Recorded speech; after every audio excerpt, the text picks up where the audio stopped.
നോക്കൂ, ഇങ്ങനെ നടപടികളെ ചൂണ്ടിക്കാണിച്ച് ഭീഷണിപ്പെടുത്തി കീഴ്പ്പെടുത്താം എന്നതൊക്കെ സംഘപരിവാർ ശൈലിയായിരിക്കാം. പക്ഷെ അതിനെതിരെയൊക്കെ പോരാടുക എന്നുള്ളതാണ് ഈ നാടിന്റെ ശൈലി. അതിനെതിരെ പോരാടുക, അതിനെ മറികടക്കുക എന്നതൊക്കെ നാം ആർജിച്ചെടുത്ത നമ്മുടെ സമരശേഷിയാണ്. അപ്പൊ ഈ നിലയിൽ തീർത്തും വിരുദ്ധമായി, ഭരണഘടനയ്ക്ക് വിരുദ്ധമായി, സർവകലാശാല നീതമായ ചട്ടങ്ങൾക്ക് വിരുദ്ധമായൊക്കെ പ്രവർത്തിക്കുകയാണ് ഇപ്പൊ ചെയ്തുകൊണ്ടിരിക്കുന്നത്. ഇവിടെ ഗവർണർ വൈസ് ചാൻസലറെ ഉപയോഗിച്ചാണ്, ചാൻസലർ കൂടിയായിട്ടുള്ള ഗവർണർ വൈസ് ചാൻസലറെ ഉപയോഗിച്ചാണ് രജിസ്ട്രാറെ സസ്പെൻഡ് ചെയ്തിരിക്കുന്നത്. അങ്ങനെ ഒരു സസ്പെൻഷന് നൽകാൻ വൈസ് ചാൻസലർക്ക് അധികാരമില്ല, അങ്ങനെ സസ്പെൻഡ് ചെയ്യാൻ അധികാരമില്ല. അങ്ങനെ ഇരിക്കെ തന്നെ ഇല്ലാത്ത അധികാരം ഉണ്ടെന്ന് കൽപ്പിച്ച് ഇത്തരം പ്രവണതകൾ, ഇത്തരം പ്രവർത്തനങ്ങൾ നടത്തി വരുന്ന അതിന്റെ കൂട്ടത്തിലെ അവസാനത്തെ ഉദാഹരണമാണ് ഇപ്പൊ കേരള സർവകലാശാലയിൽ കണ്ടിട്ടുള്ളത്. തീർച്ചയായും ശക്തമായ സമരവേലിയേറ്റം ഉണ്ടാകും, അത് ആ നിലയിൽ തന്നെ ഉയരും. അപ്പോ ഏതൊക്കെ വിധത്തിൽ അതിനെ പ്രതിരോധിക്കണം എന്നതിനെ കുറിച്ച് രാജ്ഭവനും ഇപ്പോഴത്തെ വീശിക്കും, കേരള വീശിക്കും ആലോചിക്കാം. ഈ നിലയിൽ പ്രവർത്തിക്കുന്നത് എങ്ങനെയായാലും അംഗീകരിച്ചു പോകാൻ കഴിയില്ല. ശക്തമായി അതിനെ പ്രതിരോധിക്കാൻ തന്നെയാണ് SFI കാണുന്നത്. തീർത്തും ഭരണഘടനാ വിരുദ്ധമായി, നിയമവിരുദ്ധമായി നടത്തിയെടുക്കുന്ന ഈ ഇടപെടൽ ചോദ്യം ചെയ്യപ്പെടുക തന്നെ ചെയ്യും. ഈ ഒരു പരിപാടിയുമായി ബന്ധപ്പെട്ട് തന്നെ സർവകലാശാല ചട്ടങ്ങൾക്ക് വിരുദ്ധമായി മതചിഹ്നങ്ങൾ പരിപാടിയിൽ ഉപയോഗിച്ചു എന്ന് കാണിച്ചായിരുന്നു രജിസ്ട്രാർ അന്ന് ചൂണ്ടിക്കാട്ടിയത്. പക്ഷേ ഉത്തരവിൽ ഏത് മതചിഹ്നമാണ് ഉപയോഗിച്ചത് എന്ന് വ്യക്തമല്ലെന്നാണ് റിപ്പോർട്ട് പറയുന്നത്. അപ്പോൾ കൃത്യമായൊരു പ്ലാനോടുകൂടി അല്ലെങ്കിൽ ഇന്ന ഒരു ലക്ഷ്യം വെച്ച് തന്നെയാണോ ഇപ്പോൾ ഈ ഒരു ഗവർണർ പോര് അല്ലെങ്കിൽ ഇപ്പോൾ രാഷ്ട്രീയ പോര് തന്നെ ഇപ്പോൾ നടക്കുന്നത്? മാത്രമല്ല, ഇത് സർവകലാശാലകളിലൊക്കെ കേന്ദ്രീകരിച്ച് നടക്കുമ്പോൾ അത് വിദ്യാർത്ഥികളെയും ബാധിക്കുന്ന ഒരു കാര്യമാണ്.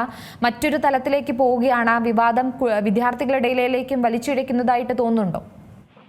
എന്ത് വിശദീകരണം കൊടുത്താലും ഇനിയിപ്പോൾ RSSന്റെ ഈ പറഞ്ഞ അവരുടെ ശാഖയിലും കാര്യാലയങ്ങളിലും ഒക്കെ ഉണ്ടാകുന്ന ഈ ചിത്രം, അതിനേതെങ്കിലും പേര് വെച്ച്, ഭാരതം എന്ന് ആദ്യം പേര് വെച്ച് അതിനൊരു ചിഹ്നമാക്കി അതിനെ പൊതുവൽക്കരിച്ച് അത് ഇന്ത്യയിലെ ഒരു ജനസാമാന്യത്തിന്റെ ചിഹ്നമാണെന്ന് വരുത്തി തീർക്കുന്നതിനോട് പൂർണ്ണമായും വിയോജിക്കുന്നു.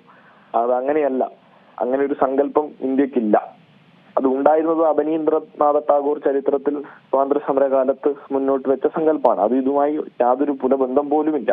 അത് നമുക്കറിയാം. ഇത് RSS അടയാളമാണ്. ഈ RSS അടയാളം അവിടെ പ്രദർശിപ്പിച്ചു എന്നുള്ളതിൽ ആർക്കും തർക്കമില്ലല്ലോ. അപ്പൊ എന്തൊക്കെ വിശദീകരണം കൊടുത്താലും സംഘപരിവാറിന്റെ ഗവർണറും വൈസ് ചാൻസലറും നേരത്തെ തീരുമാനിച്ചിരുന്നത് അദ്ദേഹത്തെ സസ്പെൻഡ് ചെയ്യാനായിരുന്നു. അതിപ്പോ എന്തൊക്കെ പറഞ്ഞാലും അത് അവർക്ക് കൺവിൻസിങ് ആവില്ല. കാരണം അവരാണല്ലോ ചെയ്തത്, തെറ്റ് അവരാണല്ലോ ചെയ്തത്. അതുകൊണ്ട് തന്നെ അവരത് ചെയ്തു. അതിന് ഇതല്ലെങ്കിൽ മറ്റൊരു കാരണം അവർ കണ്ടെത്തിയേനെ. അപ്പോൾ അതുകൊണ്ട് തന്നെ അതിലൊക്കെ എന്തെങ്കിലും കാര്യമുണ്ടെന്ന് തോന്നുന്നില്ല. അവരുടെ ഉദ്ദേശം മറ്റൊന്നായിരുന്നു. ആ ഉദ്ദേശത്തിന് വേണ്ടിയുള്ള ഇടപെടൽ അവർ ശക്തമായി നടത്തുന്നു. അതിനെ പ്രതിരോധിക്കാൻ സർവകലാശാലകളുടെ സ്വയംഭരണം നിലനിർത്താനും അതിന്റെ വിജ്ഞാന ഉൽപാദനം കൂടുതൽ കാര്യക്ഷമമാക്കാനും ഈ രാജ്യത്തിന്റെ ഭരണഘടനക്ക് വിധേയപ്പെടുന്ന തരത്തിൽ, അതിനെ മുന്നോട്ട് കൊണ്ടുപോകുന്ന തരത്തിലുള്ള ഇടപെടൽ നടത്തുന്നതിനും വേണ്ടിയുള്ള ശക്തമായ ഇടപെടൽ ഉണ്ടാകും. ഈ ഒരു കാരണത്തിൽ മാത്രമല്ല, ഈ സർവകലാശാലയുടെ ചാൻസലർ കൂടിയായ ഗവർണർ പങ്കെടുക്കുന്ന ഒരു പരിപാടി കൂടിയാണ് നടന്നത്. ആ ഒരു പരിപാടി തടസ്സപ്പെടുത്താൻ രജിസ്ട്രാർ കൂട്ടുനിന്നു എന്നതാണ് വൈസ് ചാൻസലറുടെ റിപ്പോർട്ടിൽ പ്രധാനമായും പറയുന്ന ഒരു ആരോപണം. അത്തരത്തിലൊരു ബാഹ്യ ഇടപെടൽ ഇതുമായി ബന്ധപ്പെട്ട് നടന്നതായിട്ട് തെളിയിക്കാൻ ഇനിയുള്ള കോടതി ഇനി ഇതിലേക്ക് ഇടപെടുമായിരിക്കും എന്ന് പ്രതീക്ഷിക്കുന്നുണ്ട്. അതിനോട് എങ്ങനെയാണ് പ്രതികരിക്കുന്നത്? ഈ ഗവർണർ ഇത്തരം ഒരു പരിപാടിയിൽ പങ്കെടുക്കുന്നതിനൊന്നും ആരും ഇവിടെ എതിർപ്പ് പറഞ്ഞിട്ടില്ല. പങ്കെടുക്കുന്നതിന് എതിർപ്പ് പറഞ്ഞിട്ടില്ല എന്ന് മാത്രമല്ല, പറഞ്ഞത് ഇത്ര മാത്രമാണ്: ഗവർണർ മതചിഹ്നങ്ങൾ ഉപയോഗിച്ചുള്ള മതചിഹ്നങ്ങൾ അല്ലെങ്കിൽ ഏതെങ്കിലും രാഷ്ട്രീയ സംഘടനയുടെ അടയാളങ്ങൾ ഉപയോഗിച്ച് പരിപാടികളിൽ പങ്കെടുക്കരുത് എന്ന് മാത്രമേ പറഞ്ഞുള്ളൂ. ഗവർണർ അത് ചെയ്തിട്ടുണ്ടായിരുന്നില്ല എങ്കിൽ സ്വാഭാവികമായും ഈ പ്രശ്നങ്ങൾ ഒന്നും ഉണ്ടാകുമായിരുന്നില്ല. അപ്പൊ യഥാർത്ഥത്തിൽ തിരുത്തേണ്ടത് ആരാണ്? അവരാണ്, ഗവർണറാണ്. ഗവർണർ അത് തിരുത്താൻ തയ്യാറല്ലെന്നും തന്റെ രാഷ്ട്രീയം പ്രദർശിപ്പിക്കുമെന്നുള്ള വെല്ലുവിളി നടത്തുമ്പോൾ അതിനെ ഭരണഘടനാപരമായി അതിനെ തെറ്റാണെന്ന് വിശദീകരിച്ച ഉദ്യോഗസ്ഥൻ എങ്ങനെ തെറ്റാവും? അപ്പോ യഥാർത്ഥത്തിൽ തെറ്റ് ചെയ്തിട്ടുള്ള ആളുകൾ അവരുടെ ഈ പറഞ്ഞ ഭരണഘടനാ വിരുദ്ധത മറികടക്കാൻ അവര് ഈ നിലയിൽ അവരുടെ പകപോക്കലിന്റെ ഭാഗമായി രജിസ്ട്രാറെ സസ്പെൻഡ് ചെയ്യുകയാണ് ചെയ്തത്. അങ്ങനെ ഒരു അധികാരമേ ഗവർണർക്കില്ല, അങ്ങനെ ഒരു അധികാരമേ വൈസ് ചാൻസലർക്കില്ല.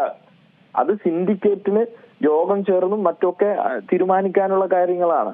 ആ നിലയിൽ അപ്പോയിന്റ് ചെയ്യപ്പെടുന്ന ആളാണ് രജിസ്ട്രാർ. അപ്പൊ രജിസ്ട്രാറെ ആ നിലയിലൊന്നും സസ്പെൻഡ് ചെയ്യാനുള്ള അധികാരമൊന്നും ഈ പറഞ്ഞ കക്ഷികൾക്കില്ല. പക്ഷെ അവരിതൊക്കെ ചെയ്യുന്നു എന്നുള്ളതാണ് ഇതിലൊക്കെ ഉള്ള ഈ പറഞ്ഞ വിരുദ്ധത, ഈ നിയമവിരുദ്ധതയും അവരുടെ ഭരണഘടനാ വിരുദ്ധമായുള്ള ഇടപെടലും. ഏറ്റവും പുതിയ വാർത്തകളും വിശേഷങ്ങളും വിരൽ തുമ്പിലറിയാൻ സീ മലയാളം ന്യൂസ് എല്ലാ ഡിജിറ്റൽ പ്ലാറ്റ്ഫോമുകളിലും ലഭ്യം.